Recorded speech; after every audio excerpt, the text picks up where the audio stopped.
Gun violence echoed across the country last week in some very public places, from movie theaters to supermarkets.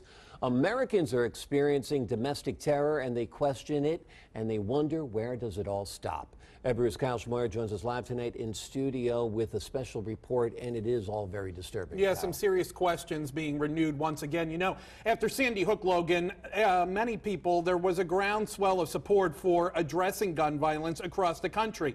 Now, a recent wave of public attacks nationwide is renewing that call for a national violence project. Take a look around the country. School shootings out west, in Philadelphia, and at a university in the rural Midwest. A dispute over texting turns deadly when one man pulls a gun on another in Florida.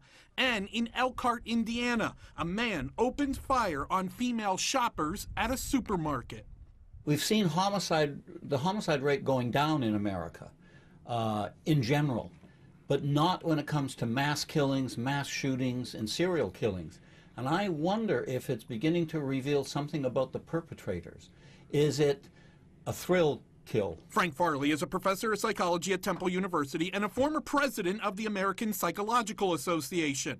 He thinks the motives of these public killers are very similar to terrorists. Maybe we should be putting these kind of heinous behaviors together with what we understand of terrorist activity, etc. Yeah, the motivation might be different in the intellectual level, you know, that against the government or not, but the MO seems to be rather similar.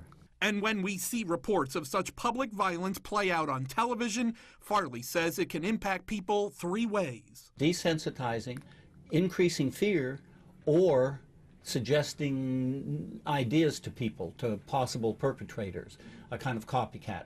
For those who are seeing gun violence disrupt ordinary places they once thought safe, it's okay to be a bit apprehensive, but within perspective. It's stupid to not be cautious in many venues of our life. But if it's beginning to become so oppressive on you that you're afraid to go out your front door, then you should reassess it. How realistic is this fear? Those concerns are now prompting Farley to call for a national violence project to curb the craziness we've been seeing across the country. Getting the best minds we've got in the world, or in this country at any rate, to focus on solving this problem of violence in America. We can't solve it all, but I think that we really need a much more concerted effort.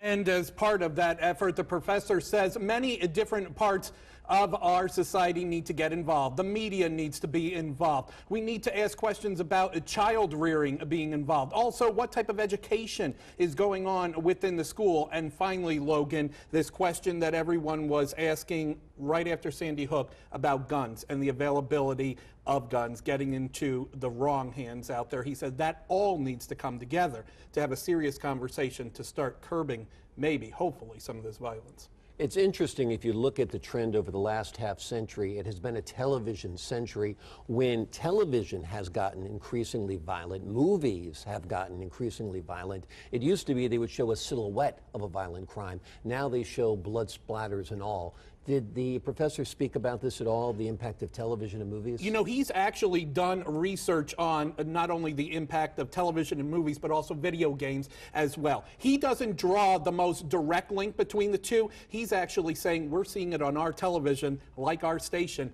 every day out there, and that's actually making a greater impact. All right, Kyle Schmoyer, thanks so much for that report.